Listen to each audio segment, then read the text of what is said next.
and welcome back to Take One with Ronnie Nanos. This is Volume 2, and our next guest I've known for several years when I first got into the burlesque community is burlesque legend, none other than the wonderful Tiffany Carter.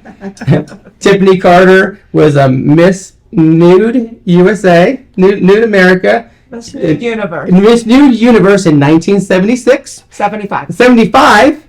And we've interviewed before. I usually did some private interviews with you. She also serves on the board for the Burlesque Hall of Fame Museum. You're on the board as well.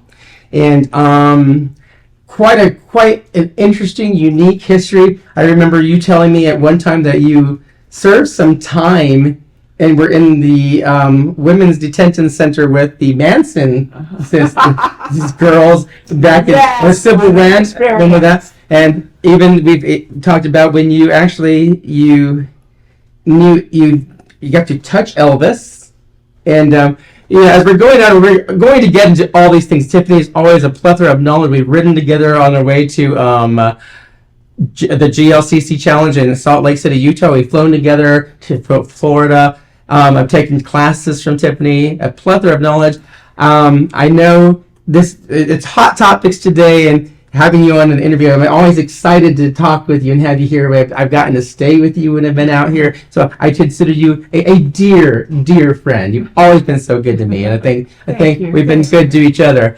What I wanted to discuss today, for anyone that is watching, there was some conversations on social media about the Super Bowl. Yeah. And I remember that about the halftime show, and I'm your friend here, and I'm going to guide this. I remember it was something, if someone asking, I think another legend said they didn't like it, and you said you didn't like it, and it got into conversations with other burlesque performers, and who I spoke to on the phone today as well. Mm-hmm. And I'm like, I know sometimes on social media it's hard to communicate, because it's typing.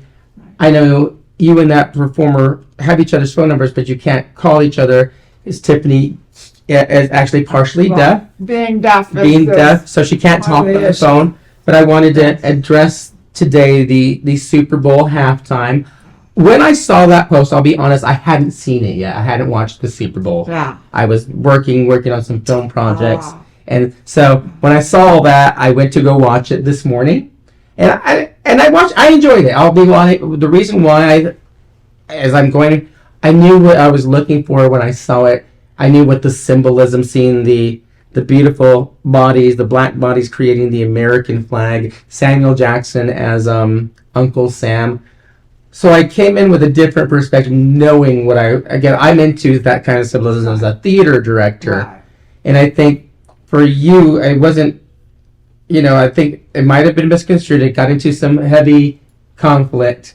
And so this is that time to clear that air if you'd like to talk directly. It was just, for me, first of all, I'm not fond of rap very well. Okay. And since I do have closed captioning, I can read the words, but if it goes too fast, it's hard for me to catch them all. So you didn't understand what it was about? The concept of the whole thing, I didn't quite grasp it all. That's right, I didn't. But it wasn't just that. It was just the format of the whole thing. And I've watched many Super Bowls over the years, and I've just seen much better performances. That you enjoyed from a different perspective. I don't like the thing about the right now going on about why do we have to make this all an issue about race?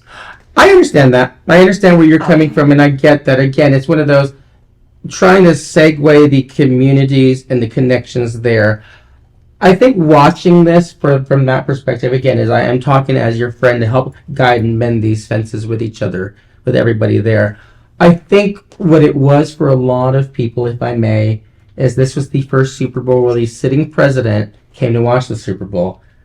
Not a lot of people are fond. I know you're not actually fond of that president either. Which truthfully, I never even saw them flash one picture of Trump. Right, but he was there the whole time. So I guess he was there, but I never saw that. So I think for a lot of the our communities was to have something that was symbolic, it was anti the establishment, to have against Trump or what the people see as his beliefs were. So I think that's why a lot of people, it's very passionate and heated, and that's my thing is that for some folks watching that the messaging was, that solidarity of those performers doing that, it would be historic. Right. And I don't think that escapes you, that that's historic, and for some it is very necessary to have these kind of performances out there. Right. So it was hard for you to understand at that time. Would it be open to be able to say, you would probably look at it with different eyes now? Yes, I'm sure. And that's what I'm sure I would.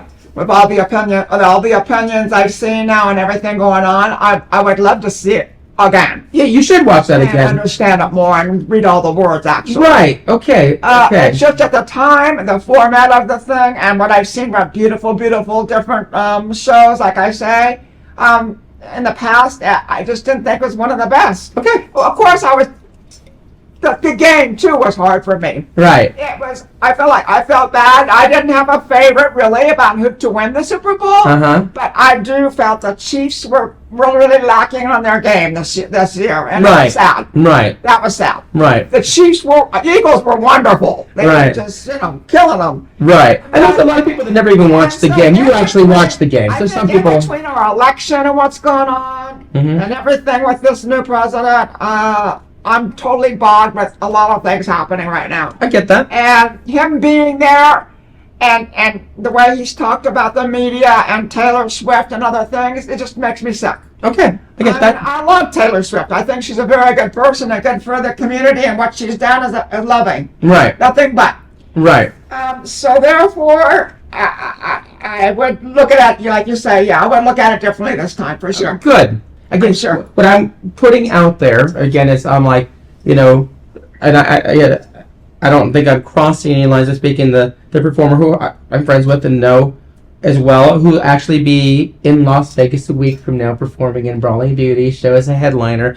I would like to put this out there for if you two could have a one-on-one conversation and sit and have dinner or lunch. Don't make it too expensive. If you just, the reason I'm saying that is I'm like, if you two sat together for lunch and talked from that perspective, I think we're missing that on a lot of social media. People don't talk one-on-one, and it gets heated, and you can't take back what you're doing. I know people were upset that you took off your posts. As we talked earlier, we don't get to think. I think some of that was you just didn't want to be involved anymore. Exactly. That's what I do. A lot of things I do see posts on this media like this, and I just let it go over my head. Right. I don't say anything. So rarely do I make an opinion. Right. And then when I do, I feel like, well, I'm slammed for certain things I say. Right. And I deleted everything because therefore I just put out a post this morning saying peace and love. Okay. And please, I think it would be good again because I know they were people that helped. When that contributed when you needed hearing aids and again, I think often on social media, people we get angry and heated. But I'm here to try to mend those fences of if you two would at some time next week with you and if I may say Coco Rose, if you two could meet for lunch, I would love to sponsor that lunch. Y'all can send me the thing. I'll Venmo you the money to go to lunch to have a good conversation. And for me too, it is important for me to see on certain news media because of me being deaf. Yeah. It's my way to communicate with some people. Yes. And to get some things out there. Oh, right. But sometimes, again, I've done that on social media. Or say something like, oh, that's really coming off as abrupt, and that's not what I'm trying to do. Right. I don't think you're trying to be. You were just saying, I didn't understand it. I didn't enjoy it. Now there's an understanding that you didn't have of it. Right. As opposed to before. And I just feel like, I come from a very multicultural family myself. Right, absolutely. And so that's nothing to do with the race as far as I'm concerned. I think with some of it, too, again, in that same question, it's like, for people that I don't have the experience of as a black woman would on that. I'm not going to share those experiences. Right. And that's the thing is, and I think, even if we're, again, I'm a brown gay guy, so my experiences aren't going to be the black experience. And I think that's what it was. Even having multicultural family, our experiences aren't going to be the same. And again, I think that got heated and the argument went to where, again, it happens. People are so passionate about what they want to. That's the thing is about us artists in the burlesque community, the drag community. We're all very passionate. Again, for me, this last year has been about, I'm old. I want some peace. peace and quiet, and Yeah. and to go out there and enjoy the things I get to do and I'm Right. lucky to get to do. And appreciate. And For that's me, it's about appreciating life too, and just being able good. to give back. What I want to do to Absolutely. community. It's not about me anymore. Absolutely. I enjoy giving back and teaching and interacting with other people. And I do attend a lot of the local shows here and You do. support a lot of our I other think people. I've seen you at more shows than any Always. other I'm legend the only anytime. legend You always that have. go out as much as I do. I'm gonna see you tonight, I think. Yeah. Okay, so In fact, if I'm there's pushing, of course, the Bells Hall of Fame Museum. so to give it a final thing before we move on, is there anything you'd like to say about the situation, and then we can move on? That you'd like to address and say out there there? for everybody. you Okay. know. Is there anything you'd like to say directly to anybody that had any strong opinions on this? Right. Is there anything you'd like to say about that right now, or again, just Yeah. you just need to see it from a different perspective? You really need to Yeah, watch it of and course. have a conversation about it. That's it. Okay. Well, good. Moving on. As I was talking with Tiffany Carter, let's talk about the time you were talking about with Tempest Storm dated Elvis Presley, Right. and I just posted, in fact, the other day, I was her Tempest Storm's sister, Gloria. Mhm. She passed away also. Oh no. And she had cancer. And it was her birthday, and I still speak with her niece, Tempest's niece, and some of her other relatives that are still back in Georgia. Mhm. And they keep in touch, and her daughter once in a while as well.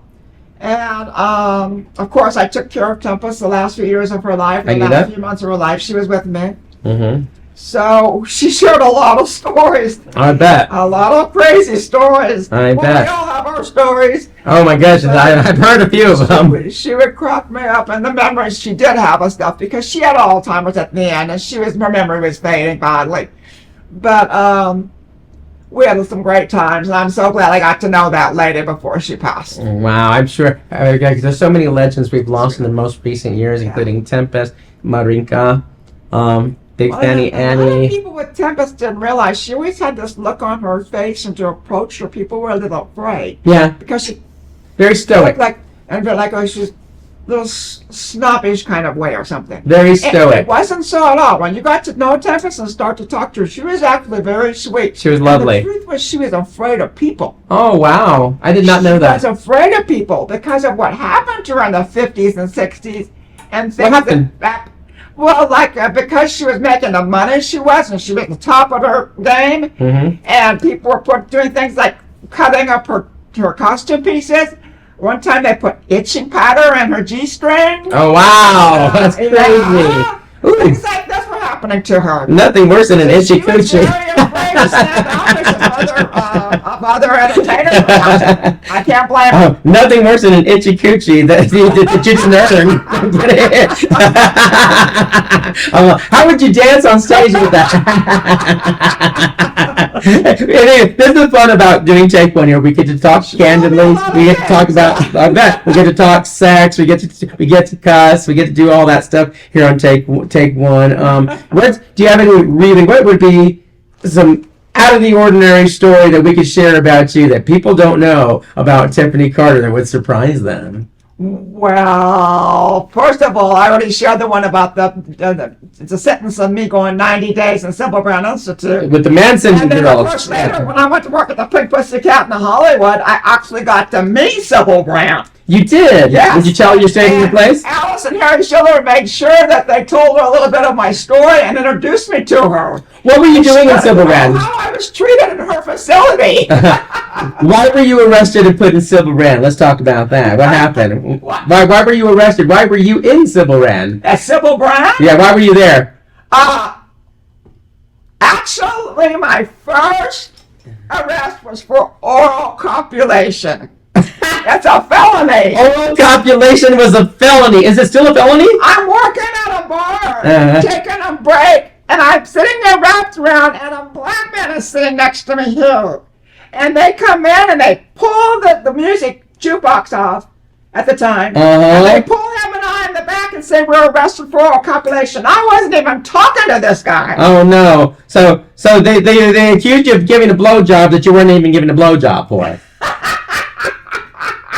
Well, God damn it! If I'm going to get arrested for giving a blowjob, I better be blowing somebody. The poor guy, they asked him, "Do you understand the charges?" He goes, "Well, I guess so. I'm a pharmacist. I guess I better call my wife." Oh my gosh! What was his?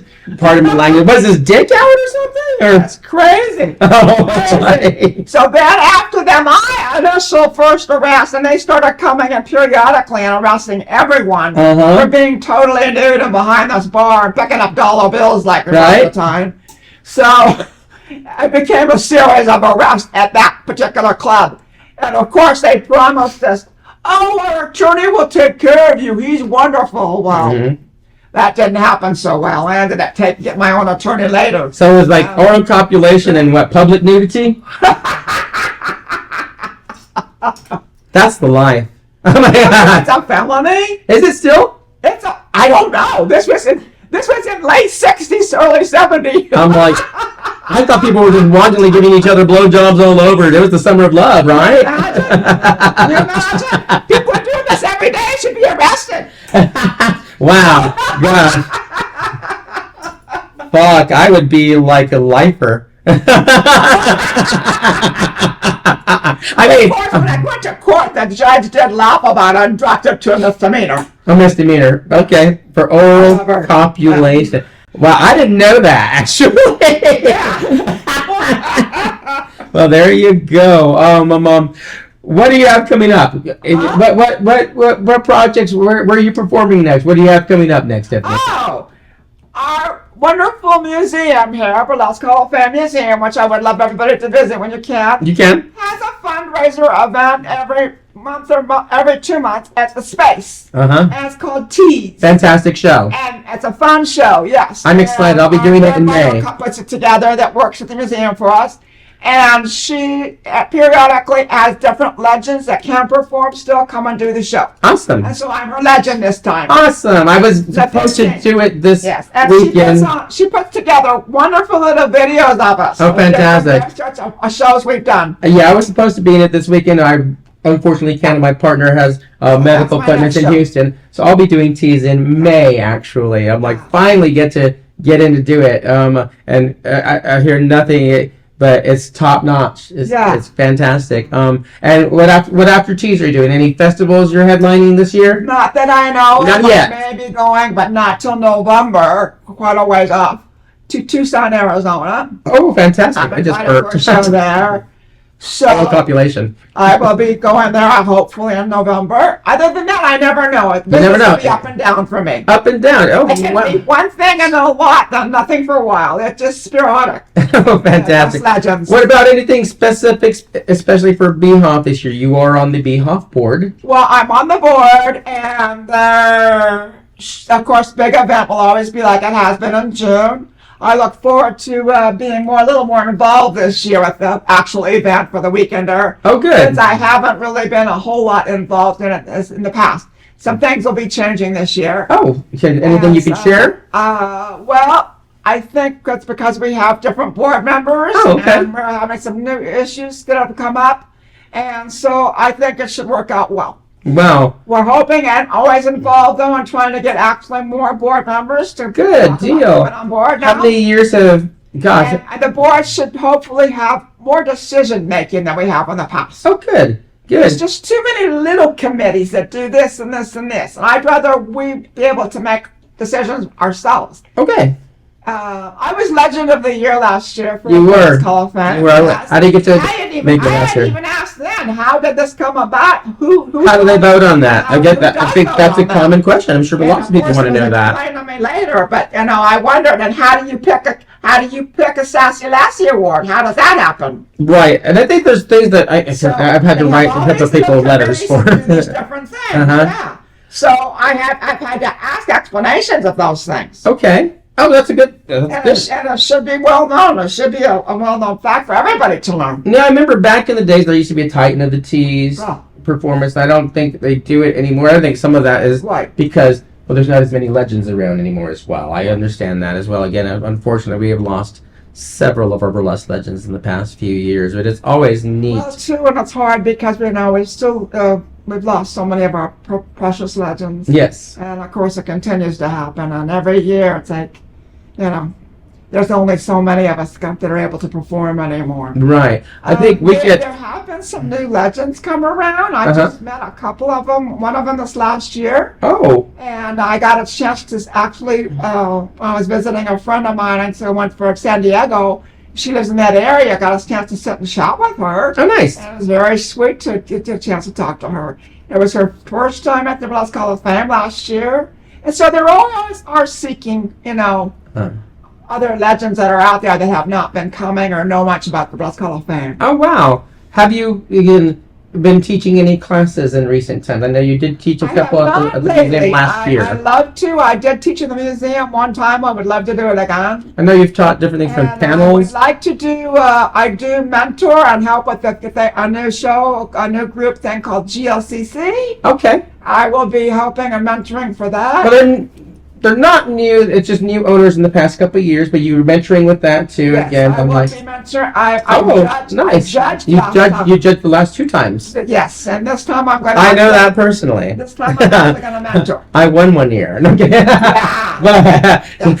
But you were also there. I remember in the years back when Gabriella Mays had it as well. That I was a mentor in those years. Here in Las Vegas as well. That's neat. That's awesome. I remember in the years I was brought in as a guest mentor. You were mentors as that. Well, again, my experiences, again, as I look through the years and whatnot, I've been lucky to have been part of the old one and the new one, and to see where it goes again. I won't be mentoring anymore just because I'm tired. and this is the time I'm working on several projects and whatnot. It takes a lot of time to mentor and to really put into it what is needed as mentors. And again, I miss creating. Yeah. I used to dream every act I ever did. I dreamt them and then I put them together. Oh, wow. And so I'm not dreaming about me anymore. Mm-hmm. I want to help about other people, and I want to give back. What is your best advice to, up and coming burlesque performers or new burlesque performers or even seasoned burlesque performers for longevity in the burlesque community and to stay relevant and keep creating? What is your best advice that you would Learn give? from a legend if possible.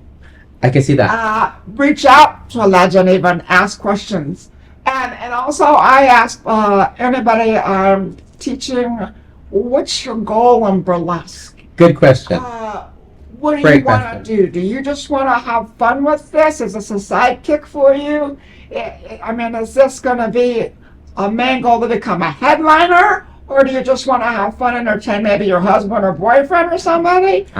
What's your point? Why did you come into this entertainment? Mm-hmm. And go from there. I was great with the last mentor I had when I was coach for GLCC in 2023.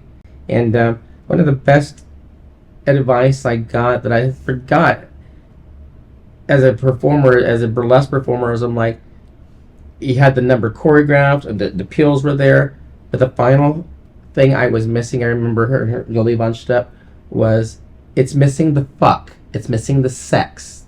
And it stuck with me, so now I watch, and because it is sex, it is fuck, it is, for lack of better words, I'm yeah, there's the fuck, there's the sex, because you can be a seasoned performer and get the peels perfectly timed musically and whatnot, and that takes work. Right. And you choreograph it, you're what am I missing? It's getting into that character, and giving that. There's people now too that I feel have come into it as a sense of therapy for them. Yes. So be it. If that's helping you, let's do it. Right. That's great. Yeah. Everyone has their own journey. Right. What was the reason you started stripping? Oh, it's a long story. Oh. I was dancing when I was a little kid. Okay. I started taking dance classes when I was a young girl of tap and ballet, and then in my teens went into modern jazz. Okay. So I always dreamt and always wanted to be a dancer. Okay. I used to idolize people like Sid Charisse, Julia Prowse, and I used to make up routines around around the house to my dad's albums. He loved jazz and he loved provocative percussion, stuff like that. So I would put on my dad's music and make up routines all the time. And I used to come to Las Vegas then a lot. I lived in California. And of course I always thought I wanted to be a showgirl. But then I found out later I was too short to be a showgirl. Okay. You'd be 5'8" and you're flat feet, and I'm 5'6". Okay. So that shot my and about being a showgirl. But why stripping? Why stripping? But why stripping? I just kind of fell into me for me. Okay. Were you ever modest about stripping? I wanted to be a dancer, couldn't be a showgirl. So I finally went in Hollywood to an agent. She gave me the name, actually, Tiffany. And she started booking me at local clubs around Los Angeles. Were you ever modest about stripping? You were just doing a full act. You were just doing dance a set and take a turn. You know, but I used to go up into Hollywood to the shows, up on Sunset Strip. I used to go up to the Body Shop. And the places up there, Classic Cat, and these beautiful performers. So were they strip clubs though, where you were stripping? Like, this is what I want to do. That's awesome. This is what I want to do. I could talk to you for hours and hours, but again, we're getting about to. So I worked my way up to that. Awesome. I love you. But again, we're going to close our segment here. I love talking to you so many times. I know we talked about, you're going to watch that Super Bowl halftime again. From a different perspective. Hopefully you all will have some lunch next week. I will sponsor your all's lunch. Commend those senses and make everything wonderful. And again, we want to put some love out there. And people come from things for different reasons. And we want to make sure that that's where they're from. And so I hope, in some way to make some kind of mending there. While everyone still feels like they're being heard and understood. But I mean, always great to have you and chat with you. I've gotten to chat with you so many times through the years, and like it's great to have another edition of Take One the second time. Yay! All I have to say is, everyone, be kind to each other, make art, work your crafts. Be awesome. And again, I think if you are so awesome that they can't tell you no. I think that then you're on your way. And again, there's always reasons. Right. But I think if we just work across, and I come from mentors and people that have told me that the art forms that I participate in were here before I was, and they will be here long after I was. So what did I do to contribute to these art forms that I'm so lucky to get to do? And that's where I come from it as, and I'm hoping to put that out in the world, and that we remember that when we're on our social medias, when we're on the things, and we're talking with our friends, that I'm lucky to get to do this. I continue to say it too all the time. If it wasn't for all you young, beautiful people doing this, you keep us legends going. Oh, that is so kind. Well, great words to end on. Thank you. We love you too, Tiffany. Thank you very much. And thank you all for joining us for Volume 2 of Take One with Ronnie Nanos. Till next time. Thank you, Las Vegas. Always great to be in my second home.